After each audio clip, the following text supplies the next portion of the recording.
ഒരാള് നമ്മളെ കൊണ്ട് നന്നാവണം. നമ്മുടെ ക്യാമ്പസിൽ, നമ്മുടെ മദ്രസയിൽ, നമ്മുടെ സ്കൂളിൽ, നമ്മുടെ ഹോസ്റ്റലിൽ നമ്മളെ കൊണ്ട് ഒരാൾ നന്നാവണം. ഒരാൾ, നിങ്ങൾ അത് ടാർഗറ്റ് ചെയ്യൂ.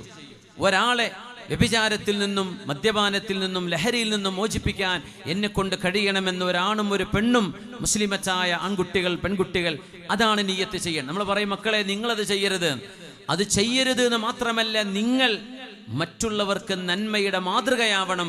നിങ്ങളെ കൊണ്ട് അവിടെ നന്മ വിടരണം, അവിടെ നന്മയുടെ പ്രകാശം സ്ഫുരിക്കണം എന്നാണ് നമ്മുടെ മക്കളോട് എനിക്ക് പറയാനുള്ളത്. അവർ നന്നായി എന്ന് മാത്രമല്ല, അവർ മറ്റുള്ളവരെ നന്നാക്കണം. നിങ്ങളെ കൊണ്ട് ഒരാൾ നന്നാവുകയാണെങ്കിൽ ഈ ലോകത്തെ സർവ്വരാജ്യങ്ങളുടെയും റിസർവ് ബാങ്കുകൾ,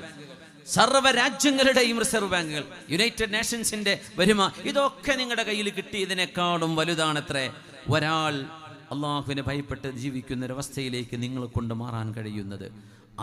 അതിൻ്റെ പേരാണ് ദഅവത്ത്. അതുകൊണ്ട് നമ്മളൊക്കെ നന്മയുടെ പ്രചാരകരാണ്.